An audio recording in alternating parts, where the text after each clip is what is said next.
하나님의 말씀은 고린도후서 8장 9절로 15절까지의 말씀입니다.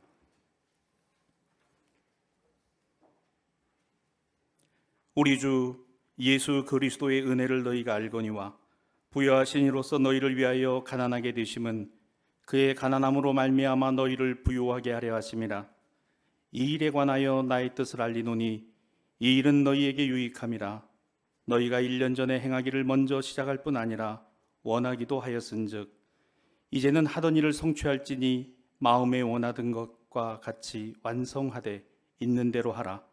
할 마음만 있으면 있는 대로 받으실 터이요 없는 것은 받지 아니하시리라. 이는 다른 사람들은 평안하게 하고 너희는 곤고하게 하려는 것이 아니요 균등하게 하려 함이니 이제 너희의 넉넉한 것으로 그들의 부족한 것을 보충함은 후에 그들의 넉넉한 것으로 너희의 부족한 것을 보충하여 균등하게 하려 함이라. 기록된 것 같이 많이 거둔 자도 남지 아니하였고 적게 거둔 자도 모자라지 아니하였느니라. 아멘. 이 시간에는 강사 목사님을 교육원 원장이신 임성국 목사님께서 소개해 주시고 이어 봉독된 이 말씀을 중심으로 경주 중부교회 담임이신 이종래 목사님 균등의 원리라는 제목으로 말씀을 전해 주실 때 큰 은혜 되시기를 바랍니다. 할렐루야. 오늘 주일오후 찬양 예배에 그리고 특별히 부산 서지방 교육원의 항존직 임직 후보자 교육 같이 겸하여 드리는데 이 자리에 오신 여러분들을 주님의 이름으로 환영하며 축복합니다. 우리 앞뒤 옆에 분에게 축복하십시다. 참 잘 오셨습니다. 큰 은혜 받고 가시기 바랍니다.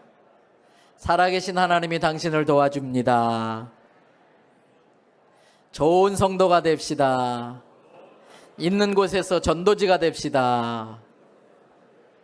여러분들의 축복대로 될 줄 믿습니다. 먼저 우리 교회 광고부터 좀 드리도록 하겠습니다. 다른 광고 주보 참조하시고 세금 감면을 위해서 기부금 영수증 신청하신 분들 사무실서 찾아가 주시고 또 지난주 중에 부산시의회에서 교육위원회 부산학생인권 조례 통과시키려고 했었는데 우리 성도들이 열심히 또 전화하고 항의해 주셔서 일단은 다른 건 다 통과됐는데 학생인권 조례는 연기가 되어졌습니다. 신앙교육을 마음대로 할 수 없고 동성애 일반화시키려는 독소 조항이 있어서 우리가 반대하고 있는데 앞으로도 계속 기도해 주시고 시의원들에게 수시로 연락해서 꼭 이 통과를 막아 주시기를 바랍니다.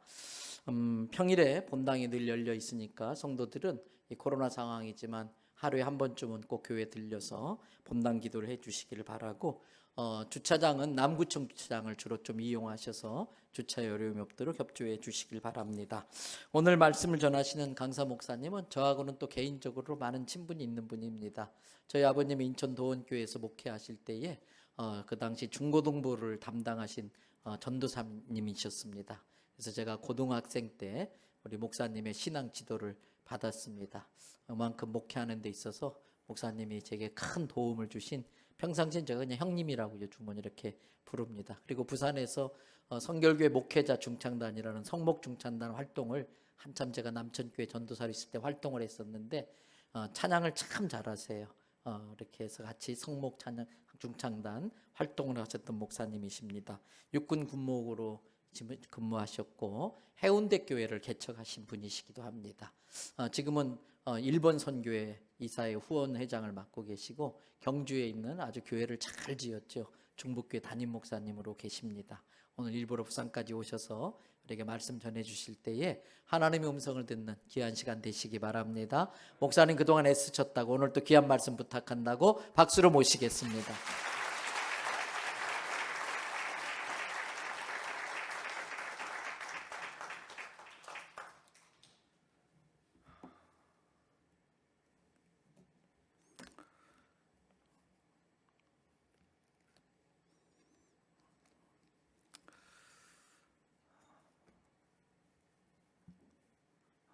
한 20여 년 만에 부산 서지방에 방문을 하게 된 것 같습니다. 여러분 다시 뵙게 돼서 반갑습니다. 또 오늘 이렇게 또 귀한 자리 초청해 주신 교육원장 우리 임서국 목사님, 또 권세강 목사님 비롯해서 교육원 목사님들, 또 장로님들께 감사를 드립니다. 특별히 2022년도 임직 후보자 교육을 겸하는 귀한 예배 부족한 사람 세워주셔서 감사합니다. 저희 경주 중부교회는 올해가 107주년입니다. 영남에서 두 번째고요. 저희 교회에서 개척을 하시고 심우하시던 목사님이 부산에 내려오셔서 수정동 교회에 개척을 하셨고, 그래서 이제 부산 지역이 경주 다음으로 이렇게 성결 복음이 전파가 되었습니다. 어떤 면에서 본다고 할 때 저희 경주 중부교회가 영남 지역에서는 굉장히 중요한 초창기 성결교회가 자리 잡는데 역할을 했던 교회라는 것을 여러분들이 꼭 기억해 주시고 기도해 주시면 감사하겠습니다.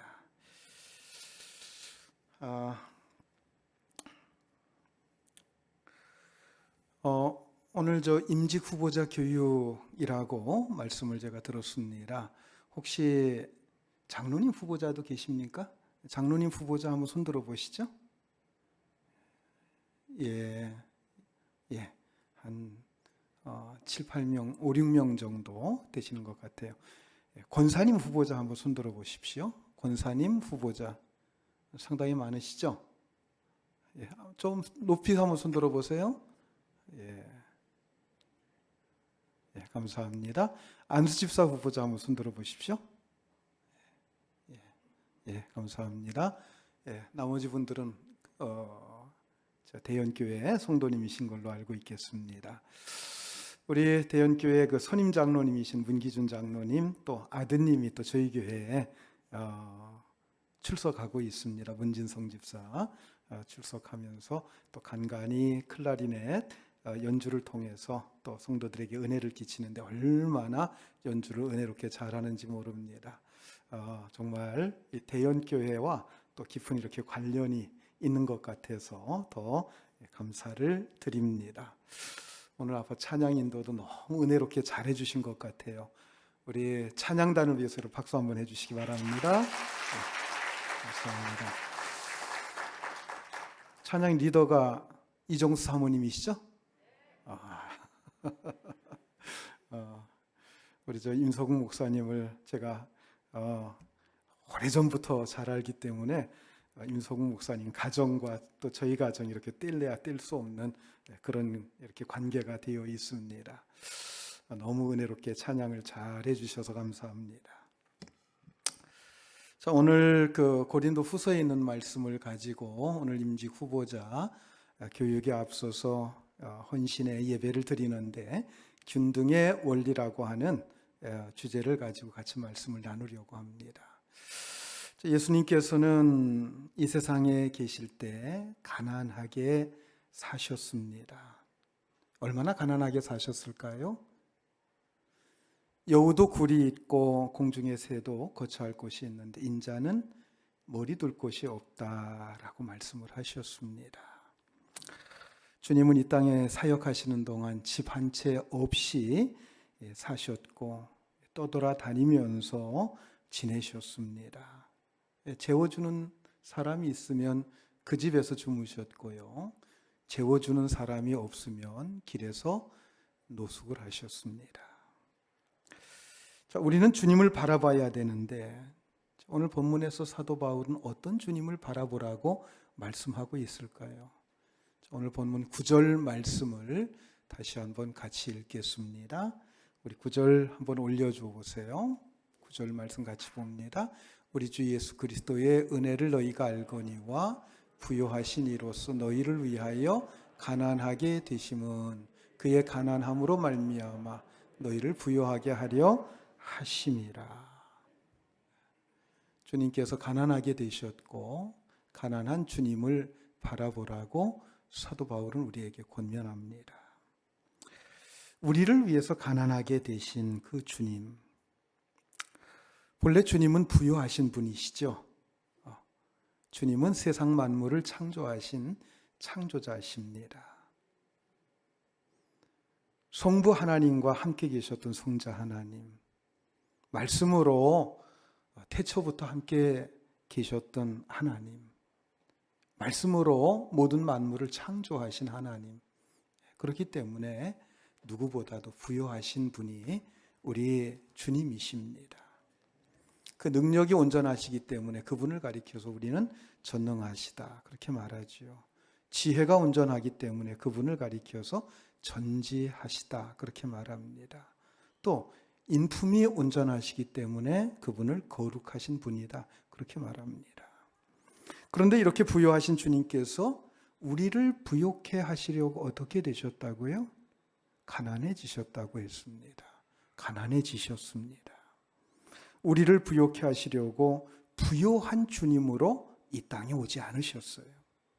가난한 목수의 아들로 태어나셨고 그것도 마굿간 말구유에서 태어나셨습니다.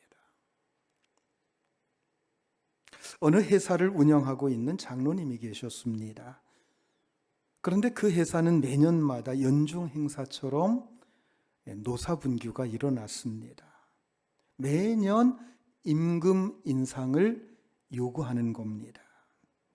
매년 10%씩 올려주고 있는데도 만족할 줄을 모르고 계속해서 더 달라고 더 이상을 요구를 합니다.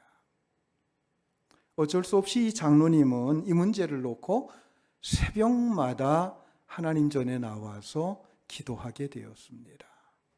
열심히 새벽 기도하시는데 풀려날 기미가 보이질 않습니다. 그래서 이 장로님은 작정을 하고 금식하며 기도하시기 시작했습니다. 금식하면서 하나님 앞에 자신의 문제를 놓고 간곡하게 기도하고 있는데 어느 날 하나님께서 그 마음속에 하나님의 음성을 들려주셨습니다. 그 음성이 뭐냐? 사장이 가난해지면 된다라고 하는 음성입니다.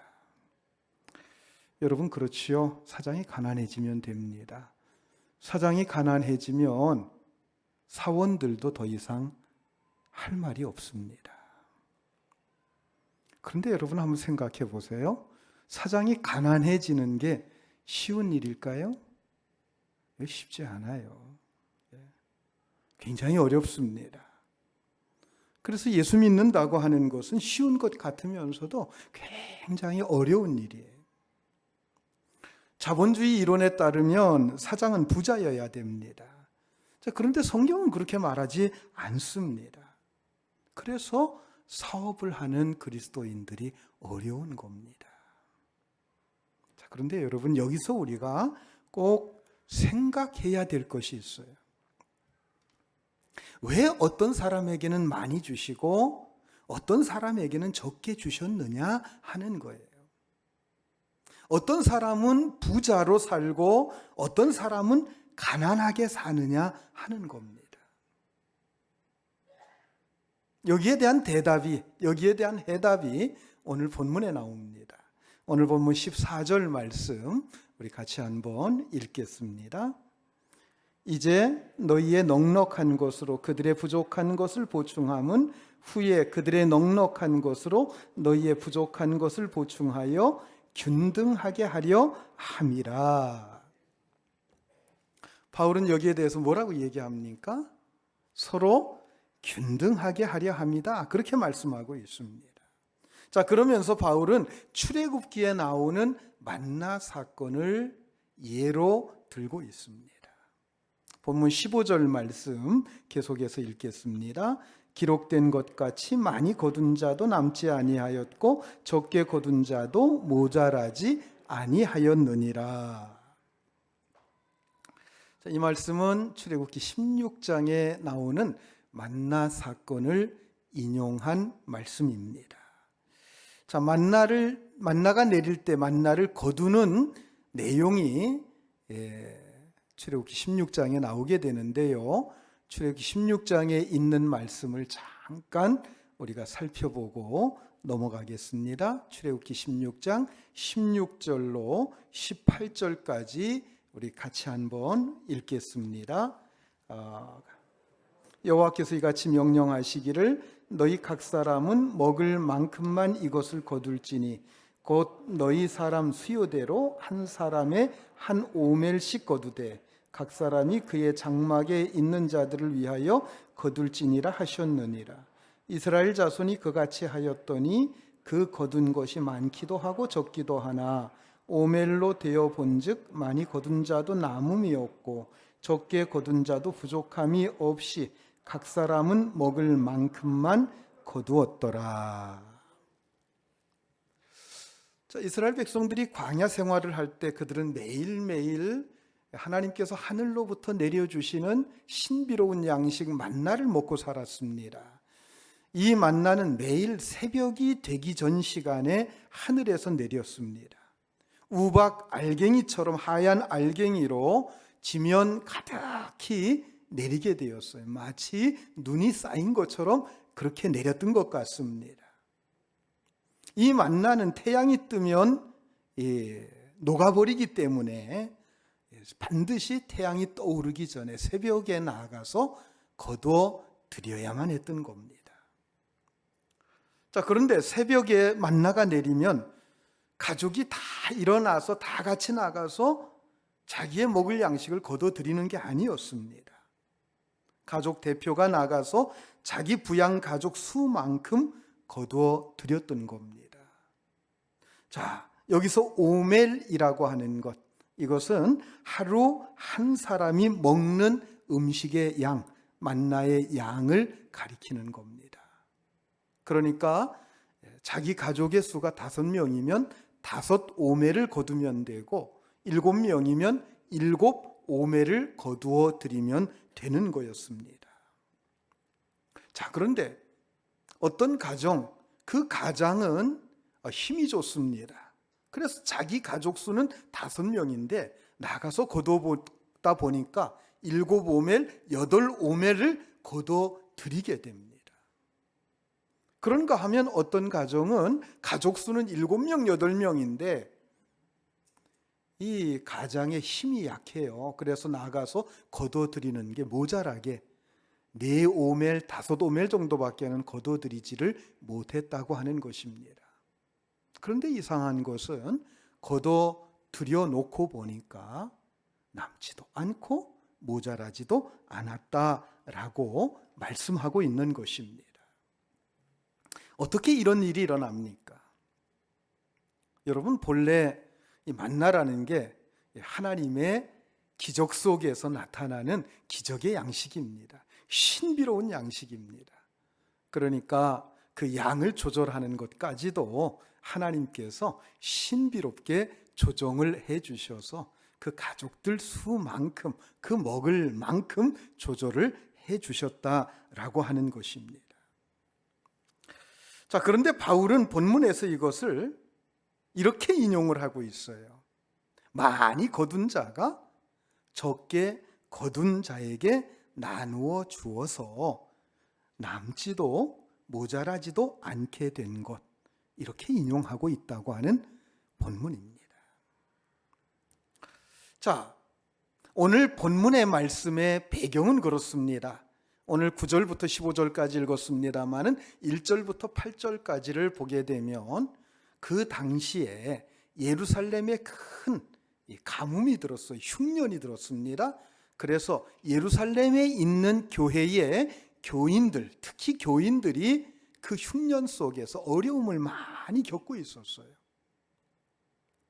그래서 바울은 고린도 교회가 여러 가지 면에서 너희들이 믿음도 뛰어나고 여러 가지 은사도 많다고 자랑을 하고 있는데 우리에게 복음을 근본적으로 전해줬던 곳이 그 예루살렘 교회인데 그 예루살렘 교회가 어려움을 겪고 있으면 그 예루살렘 교회를 우리가 도와줘야 되지 않겠느냐라고 하면서 먼저 빌립보 교회가 분에 넘치도록 많은 헌금을 했다라고 하는 것, 그것을 예를 들어서 너희도 그렇게 참여해 줬으면 좋겠다라고 하는 권면을 하면서 이 말씀을 해주고 있는 것입니다.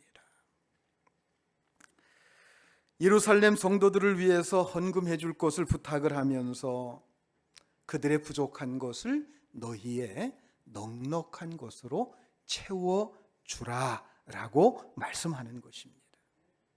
자, 그러면서 바울은 만나 사건을 인용하면서 많이 거둔 자도 남지 않았고 적게 거둔 자도 모자라지 않았다라고 하는 말씀을 하고 있는 겁니다. 물론 만나 사건에서 하나님은 많이 거둔 자의 것을 빼앗아서 적게 거둔 자에게 채워주신 것은 아닙니다. 하나님의 신비로운 능력으로 많이 거둔 자의 것은 남는 것만큼 없어지게 하셨고, 적게 거둔 자는 모자라는 것만큼 더 생겨나게 하신 겁니다.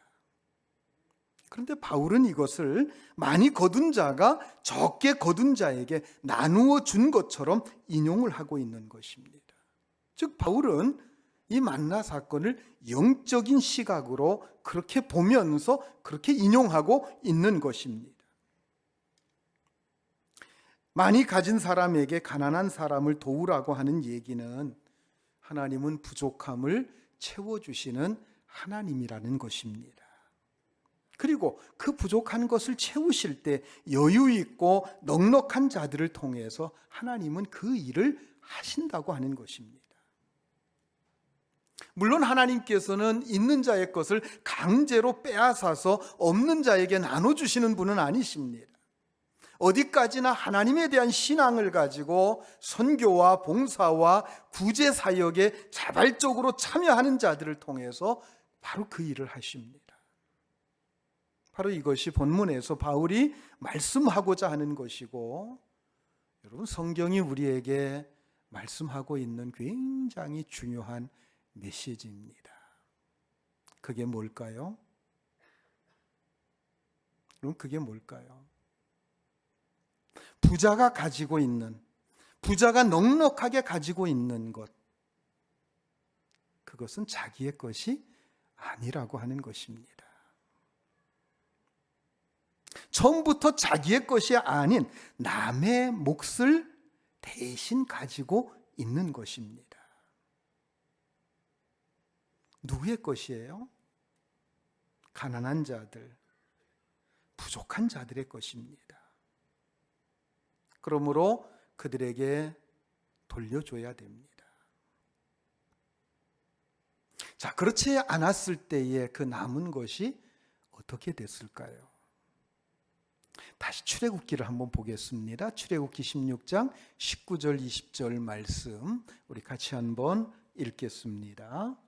모세가 그들에게 이르기를 아무든지 아침까지 그것을 남겨두지 말라 하였으나 그들이 모세에게 순종하지 아니하고 더러는 아침까지 두었더니 벌레가 생기고 냄새가 난지라 모세가 그들에게 노하니라.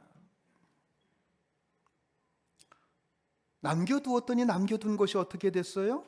다 썩어버렸어요. 벌레가 나고 곰팡이가 피고 먹지 못하게 됐습니다. 결국 내 몫에 필요한 이상의 것들을 움켜쥐고 있으면 결국 다 그것이 어떻게 된다고요? 벌레가 나고 곰팡이가 피고 다 썩어버린다는 겁니다. 현실적으로 우리가 돈하는 것은 이 세상을 살아가는데 필요한 모든 것을 돈으로 살 수밖에 없기 때문입니다.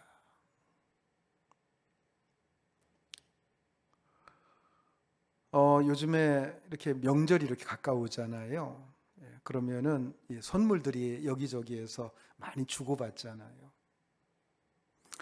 저희 교회에 그 원로 장로님 한 분이 임마누엘 동산이라고 해서 장애인들 시설을 운영을 하십니다. 그 장로님이 운영하는 그 시설은 국가의 보조를 전혀 안 받는다고 하더라고요. 그리고 이 장로님이 상당히 좀 영향력이 있어서 가서 시장에게도 요청을 하고 또 여러 회사나 또 여러 기관들의 요청을 해서 많은 보조들을 받아서 운영을 하는 것 같아요. 명절이 되면은 저희 교회에서도 일정 금액을 이렇게 특별 헌금을 합니다. 이웃 돕기 쌀 나누기 헌금이라고 해서 하게 되는데, 그거를 하게 되면 제가 일정액을 가지고 그 장로님을 찾아가서 제가 전달을 해 드립니다. 지난번에 갔더니 그런 얘기를 하시더라고요. 어느 기관에서 뭘 자꾸 보낸답니다. 여러 가지 물건들을 보내고 또 쌀도 보내고 필요한 생필품들도 보내고 보내는 거예요. 전화가 왔답니다. 전화가 와서 이번에도 좀 이거 좀 보내려고 하는데 잘 좀 받아달라고 부탁을 하더랍니다. 그래서 장로님이 그분에게 그랬답니다. 화를 내면서 필요 없으니까 가져오지 말라고. 우리 그거 없어도 다 먹을 거 다 있다고. 그랬더니 그분이 형님 필요한 게 뭡니까? 물어보더래요. 그래서 필요한 건 그런 물건이 아니라 돈이야. 돈이라고 얘기를 했답니다. 돈을 가지면 뭐든지 살 수 있기 때문에. 그랬더니 나중에 물건을 안 가져오고 상품권을 가지고 와서 상품권을 필요한 대로 유용하게 썼다, 그런 얘기를 저한테 하시더라고요. 아마 제가 돈을 갖다 줬기 때문에 아마 그 얘기를 하시는 것 같습니다. 아마 물건을 갖다 줬으면은 아마 그 얘기를 안 하셨을지도 모르겠지요. 참 돈이라는 게 유용한 것 같아요. 그래서 때로 뭔가 선물을 받는 것도 즐거운 일이지만 현금을 받는다든가 아니면 상품을 받는다든가 하면은 더 자유롭게 쓸 수 있어서 더 좋은 것 같다라고 하는 생각이 듭니다. 돈만 있으면 뭐든지 할 것 같아요. 인생의 행복까지도 다 살 수 있을 것 같습니다.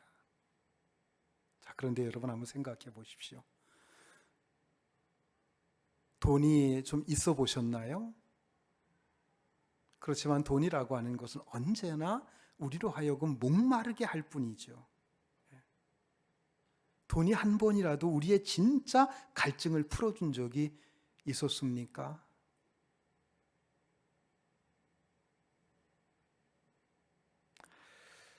만일 여러분들이 통장에 돈을 많이 넣어놓고 또는 부동산이나 증권 등을 많이 가지고 있다고 합시다.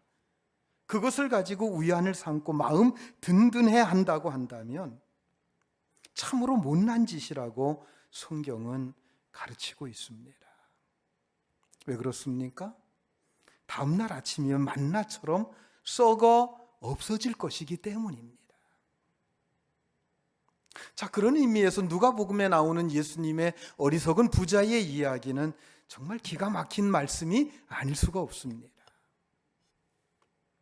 어느 부자가 풍년이 들자 창고를 크게 지어 그곳에 곡식을 가득히 채워 넣었습니다. 그리고 자기 배를 두드리면서 아주 거만하게 말합니다. 내 영혼아, 여러 해 쓸 물건을 쌓아두었으니 이제 먹고 마시고 즐기자.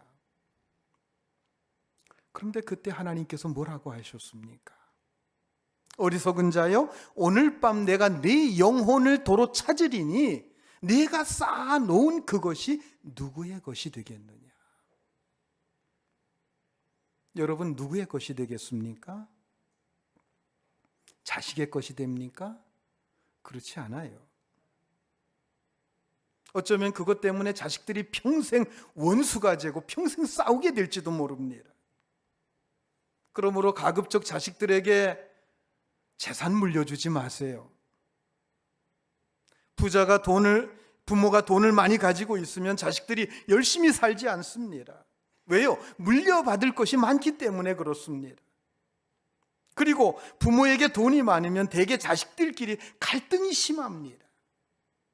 부모에게 돈이 없으면 얼마든지 화목할 수 있는데 돈이 많아지면 갈등과 싸움이 많이 일어나요. 실제로 우리 주변에서 많이 보는 일 아니겠습니까? 그래서 그것은 결국 가족 전체를 망하게 되는 원인이 될 수 있다고 하는 것입니다. 그렇다면 부자가 왜 있을까요? 왜 하나님께서는 어떤 사람에게는 많이 주셨습니까? 그것은 하나님의 거룩하신 뜻에 따라 쓰임 받기 위해서입니다. 다른 이유가 아니라, 그런 이유가 아니라 다른 목적, 다른 이유로 돈을 많이 가지고 있는 것, 그것은 그 사람에게 굉장한 시험거리가 될 것입니다. 자, 실제로 여러분 자신을 한번 생각해 보시길 바랍니다. 여러분이 가난했을 때와 좀 부유해졌을 때 언제가 더 신앙이 좋았었습니까? 한번 잘 생각해 보십시오. 뭔가 충분히 있을 때와 없을 때 언제 더 하나님 앞에 간절히 기도하고 예배하고 하나님만을 더 의지하려고 했습니까? 아마 없었을 때, 더 가난했을 때 더 신앙이 좋았을 것입니다. 여러분 가운데 혹시 예전에 내가 조금만 괜찮게 살게 되면 더 열심히 충성하면서 신앙생활 잘하겠습니다라고 하면서 소원기도 해보신 적 있으시죠? 예전에 한국교회 신자들이 그런 기도 많이 했습니다. 우리 아이 학교만 붙여주면 다 바치겠습니다. 우리 집 월세방 신세만 면하게 해주시면 정말 열심히 신앙생활 잘하겠습니다. 그런데 지금 어떻습니까? 먹고 살만해졌어요. 주말이면 놀러가는 사람들로 고속도로가 터져나갑니다. 요즘에는 주말만 되면 경주 저 보문단지 주변에 얼씬도 못해요. 잘못 들어갔다가는 빠져나오기가 힘듭니다. 얼마나 사람들이 많이 몰리는지 몰라요. 외국에 못 나가니까 제주도로 몰리더니 제주도가 터져나가니까 이제 경주로 옵디다. 코로나 이전에 여러분 외국에 나가 보셨죠? 외국에 나가 보시니까 어떻습니까? 밟히는 게 한국 사람이에요. 그렇게 잘 살게 되었습니다. 그러니까 이제는 신앙생활 잘 안 하려고 해요. 배부르고 등 따신데 뭐하러 하나님 찾습니까? 놀러 다니기도 바쁜 세상에 언제 교회까지 갑니까? 이게 인간이에요. 그러니까 실제로 남을 구제하고 선교한다든가 헌금한다든가 뭐 하나님 앞에 사명 충성, 여러분 이런 것들은 무서운 자기 테스트가 됩니다. 헌금 얘기 좀 미묘한 문제이기 때문에 늘 조심스럽습니다. 그런데 한번 잘 생각해 봅시다. 헌금을 아까운 마음을 가지고 하시는 경우 얼마나 많습니까? 그런데 왜 하시죠? 그냥 보험료 내는 셈 치고 하는 거예요. 보험료 안 내고 자동차 몰아보세요. 얼마나 불안합니까? 사고가 나든 안 나든 보험을 들어놔야 편안하게 자동차 탈 수 있어요. 평생 보험 혜택 받지 못해도 괜찮아요. 까짓것 떼이는 셈 치고 기꺼이 보험료 냅니다. 그런데 헌금도 그런 생각을 가지고 하시는 분들이 적지 않다는 겁니다. 헌금을 해야 아무 일이 안 일어날 것 같고, 헌금을 해야 하나님이 자기들 지켜주실 것 같고, 헌금을 해야 마음이 편안합니다. 여러분 죄송합니다. 그렇다고 한다면 그것은 헌금 아닙니다. 성경이 말하는 게 뭘까요? 내 목 아닌 것, 내 목 이상의 것은, 내 목 이상에 가지고 있는 것은 다 남의 것이다, 이겁니다. 이게 바로 헌금과 구제의 가장 기본 정신이에요. 자, 여러분 잘 생각해 보십시오.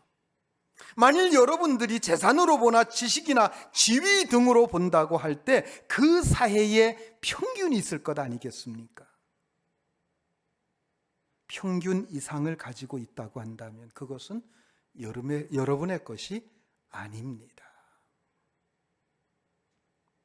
임직 후보자 여러분, 여러분들은 이미 교회에서 평균 이상이 되기 때문에 선택을 받으신 분들입니다.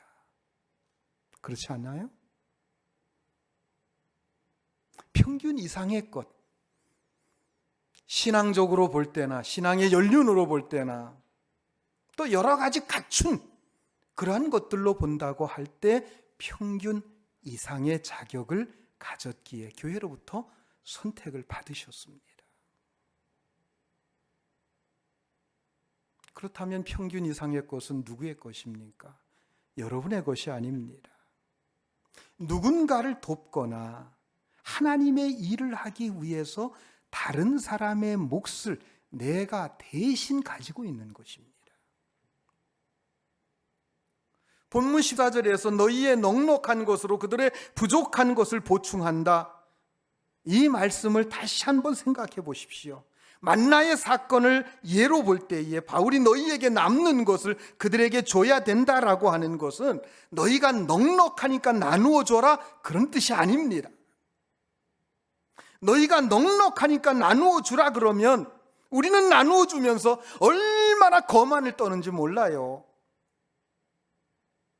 그러나 성경은 그렇게 말하지 않습니다. 너희가 넉넉하니까 나누어 주라는 게 아닙니다. 넉넉하게 가지고 있는 그것은 너희의 것이 아니라는 거예요. 왜 아닙니까? 만나 사건 보세요. 건강한 사람이 나아가서 많이 거둬들였습니다. 그때 내가 많이 거둬들였으니 내 것이다 라고 하는 것 정말 염치 없는 일입니다. 왜냐하면 그것은 어디까지나 거둬들인 것이지 자기가 직접 만들어낸 것이 아니잖아요. 그것을 만드신 분은 누굽니까? 하나님이셔요. 나는 다만 그것을 거두어드렸을 뿐입니다. 그렇다면 많이 거두어드린 사람은 무엇을 위해서 많이 거두어드렸습니까? 자기 몫을 다 거두어드리지 못한 사람들을 위해서 하나님께서 거두어드리게 하셨다고 하는 것입니다. 여러분, 이 말씀 속에 헌금의 원리가 있고 구제의 원리가 있고 선교의 원리가 있고 여러분들이 받고 있는 그 직분의 원리가 있고 사명의 원리가 있고 헌신의 원리가 있고 우리 신앙의 모든 원리가 다 이 속에 들어있는 거예요. 우리에게 많은 것을 허락하신 것은 내 자존심을 세우기 위해 주신 것도 아니고 그거 가지고 흥청망청대라고 주신 것도 아니라고 하는 것입니다. 자기 몫을 다 챙기지 못한 자들까지 돌보시는 하나님께서 나에게 은혜와 축복을 주시고 그 하나님의 일을 위해서 나를 써주시는 겁니다. 물론 하나님 혼자서 다 하실 수 있어요. 그런데 그렇게 하지 않으시고 나에게 힘과 능력을 주시고 또 믿음과 사랑을 주셔서 그 일을 하게 하시는 거예요. 그리고 나로 하여금 삶의 가치와 보람을 느끼게 하시고 그리고 하나님 나라 가게 되면 하나님 앞에 상급까지 받게 하시는 겁니다. 얼마나 복된 일입니까? 여러분, 바로 이것이 오늘 본문이 우리에게 가르쳐주는 우리 신앙의 아주 중요한 원리라고 하는 것입니다. 서로 균등하게 되는 게 하나님의 뜻입니다. 바로 이것이 다 같이 부유하게 사는 길이고 하나님의 은혜와 축복을 함께 누리는 길입니다. 예수님께서는 우리를 부유케 하시려고 스스로 가난해지셨습니다. 얼마나 가난해지셨습니까? 이 땅에 오실 때 누일 곳이 없어서 말구에 누이셨습니다. 너무나 가난해지셔서 이 세상을 만드신 분이심에도 불구하고 거처할 곳이 없으셨습니다. 그리고 죽으실 때에도 호화로운 궁궐에서 편안하게 죽으신 게 아니고 두 범죄자 사이에서 십자가 형벌이라는 무서운 형벌을 받으시고 알몸으로 죽으셨습니다. 또한 장사 지낼 때 자기 무덤이 없어서 남의 무덤을 빌려서 장사 지내셨습니다. 주님은 가장 부유하신 분이셨지만 스스로 가난해지셨고 가난하게 사셨고 가난하게 죽으셨습니다. 그러면 주님은 왜 그렇게 가난해지셨습니까? 오늘 본문은 분명히 말씀합니다. 우리를 부욕해 하시려고 가난해지셨다라고 말씀합니다. 여러분, 이게 하나님의 방법이요, 이게 성경의 방법입니다.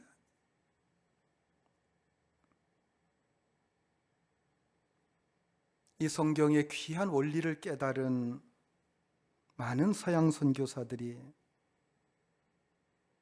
150여 년 전에 그토록 못 살고 무지하고 가난하고 더럽고 어두웠던 이 땅에 들어왔습니다.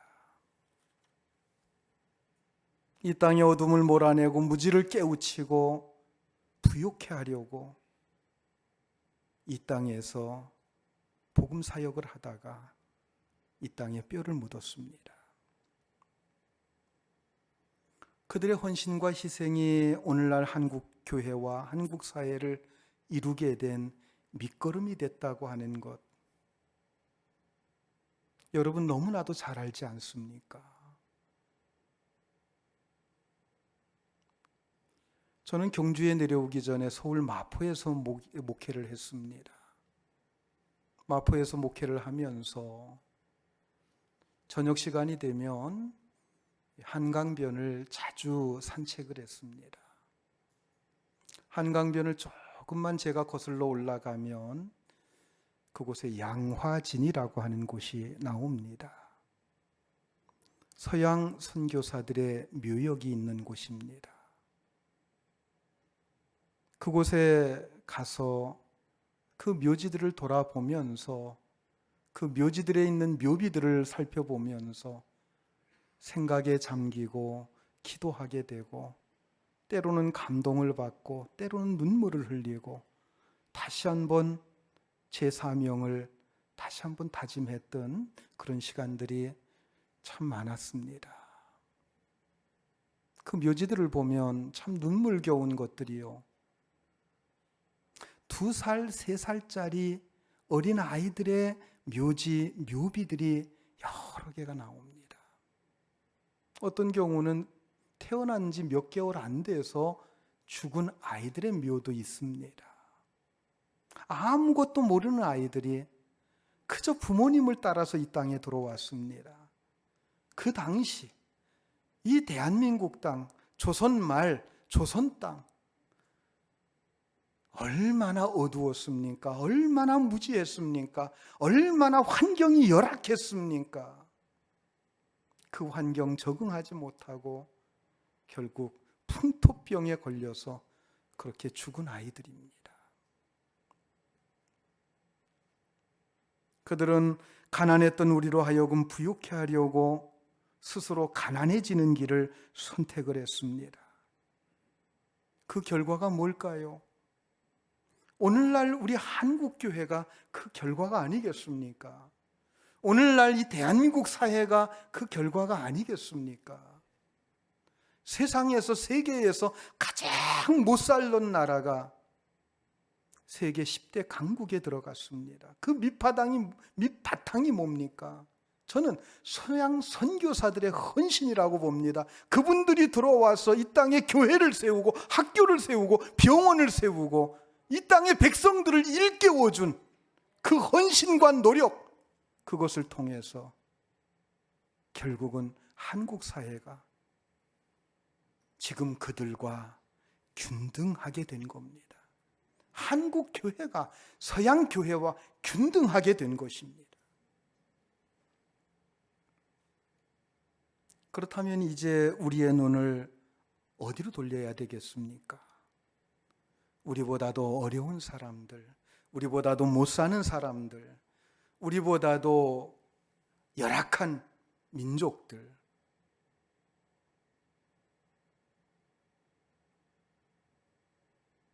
그들을 생각하고 그들을 향해서 나아가야 될 줄로 믿습니다.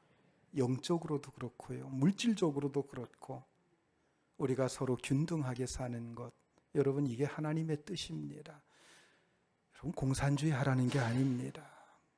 있는 자의 것을 강제로 빼앗아서 나눠주는 그걸 얘기하는 게 아닙니다.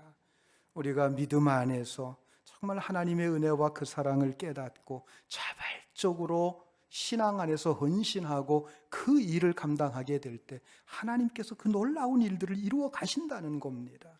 여러분 서양 선교사들이 그렇게 헌신했을 때에 하나님께서 이 땅을 축복하셨습니다. 이 땅에 놀라운 부흥을 주셨습니다. 이 땅이 이토록 잘 살도록 만드신 것 아니겠습니까? 바로 우리들이 바로 그 자리에 서 있습니다. 여러분 주변에 가난한 사람이 있습니까? 여러분 주변에 아직도 복음을 알지 못해서 구원받지 못한 상태에 머물러 있는 자들이 있습니까? 바로 그들은 여러분들에게 맡겨주신 하나님의 책임이라고 하는 사실을 기억하시길 바랍니다.